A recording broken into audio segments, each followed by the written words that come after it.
도대체 기독교는 왜 이러는 것인지 한번 알아봐야겠습니다. 그리고 대부분의 사람들이 개독이라며 싫어하는 이 기독교가 한반도에 어떻게 생겨나게 되었는지 오늘 그 역사에 대해 한번 살펴보려 합니다.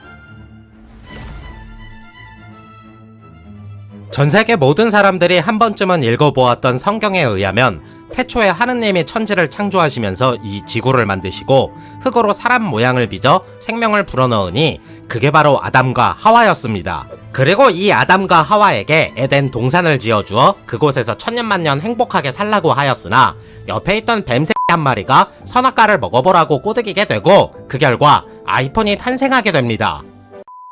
아무튼 하느님의 말씀을 듣지 않았던 아담과 하와는 선악과를 먹은 죄로 쫓겨나게 되고 그렇게 머나먼 시간이 흘러 이들의 후손인 아브라함이 태어났으며 이 아브라함의 후손들이 후손을 낳고 계속 번창하면서 유일신인 하느님을 믿어야 된다며 종교를 만들게 되었으니 그게 바로 유대교인 것입니다.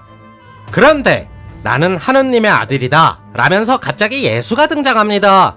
예수는 사람들에게 평등과 박애를 외치며 교리를 설파하기 시작하니 사람들은 오히려 하느님보다는 이 예수를 믿기 시작했습니다. 때문에 구약 성서에 따라 유일신은 하느님밖에 없다고 믿었던 유대교 입장에서는 이 예수의 존재가 사이비 교주 같아 보였는데 오히려 시간이 흐를수록 예수의 존재는 더욱 각광을 받으며 그를 믿는 사람들이 늘어나기 시작했으니 예수가 곧 구세주 메시아라는 그리스도교가 탄생하게 됩니다. 그리고 당시 유럽을 지배하던 로마 제국은 대부분 유대교를 믿는 사람들이라 예수 때문에 그리스도교를 믿는 사람들이 늘어나는 것을 경계했던 유대교인들은 이 예수를 죽여서 사이비 종교를 없애야 한다며 들고 일어나기 시작했고 유대교인들의 이탈을 두려워했던 로마는 결국 예수를 처형하게 됩니다. 그러나 예수의 죽음과 부활로 인해 그리스도교를 믿는 사람들이 점점 늘어나게 되자 이번에는 그리스도교인들이 이탈하면 나라가 망하겠다고 생각한 로마 제국은 순전히 정치적인 입장에서 이제는 이 그리스도교를 공식 종교로 인정해주게 되었습니다.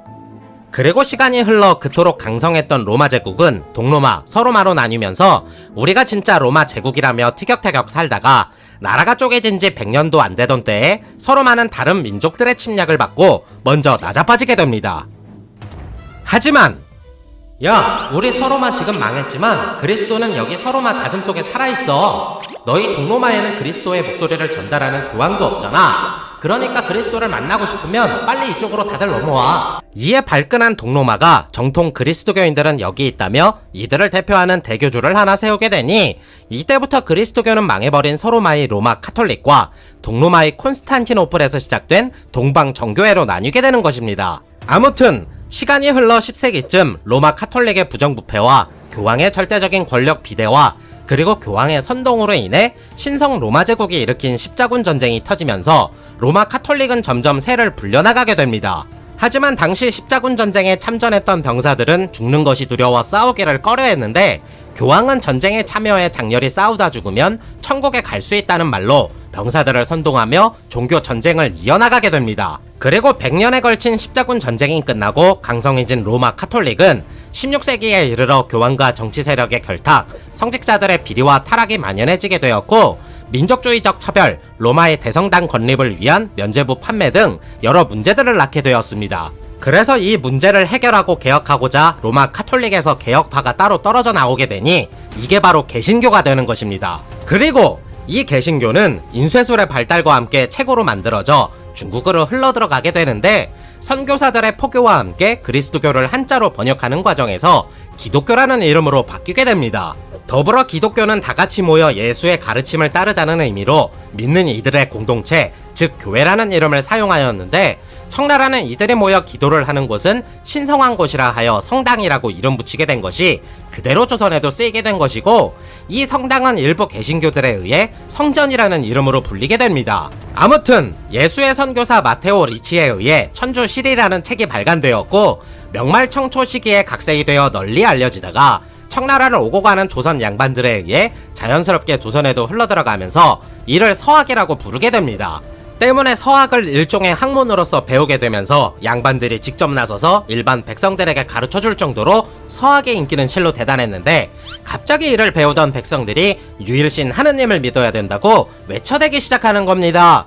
그래서 당시 전제 군주제였던 조선 국왕은 유일신이 하느님이라는 믿음이 백성에게 널리 퍼져가자 왕권의 입지가 흔들릴까 우려했던 정조가 이를 배척하기 시작하였고, 조선 최초의 카톨릭 박해 사건인 신의 박해로 이어지게 되는 것입니다.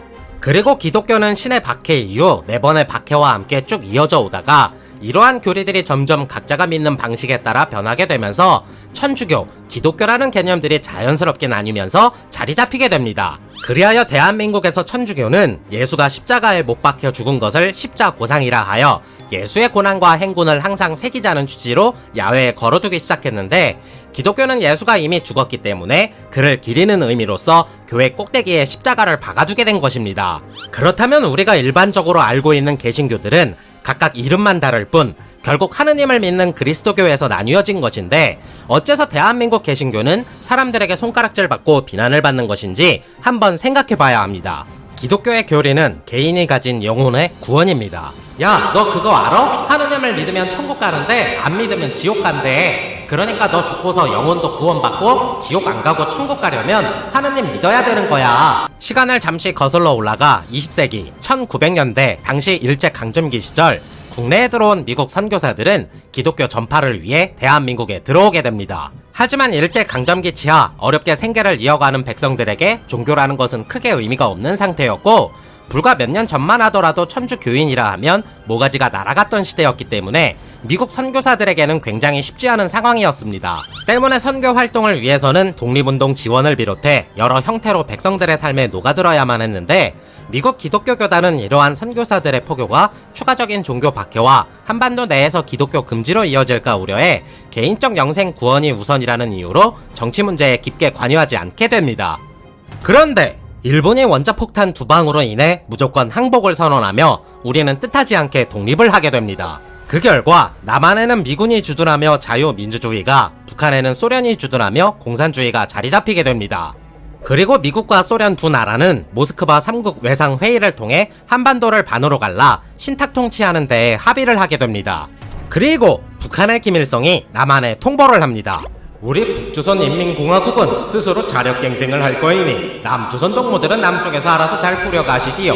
내렘 이제 앞잡이보다야 소비에트 공산당이 더 좋습니다. 이전에 공산주의 편을 보신 분들이라면 공산주의가 어떠한 것인지 잘 아시겠지만, 공산주의가 극강이던 1950년대의 북한 내부에서도 이 종교라는 것은 당연히 배척하고 탄압해야 될 대상에 지나지 않았습니다.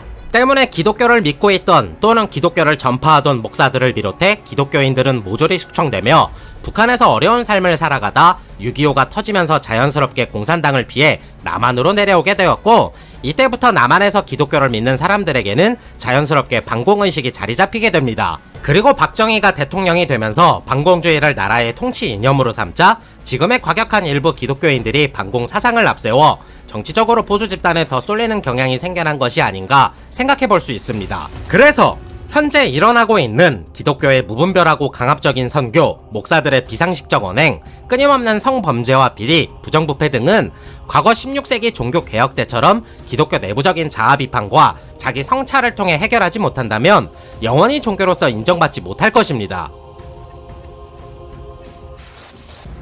영상이 재밌었다면 좋아요와 구독 부탁드리겠습니다.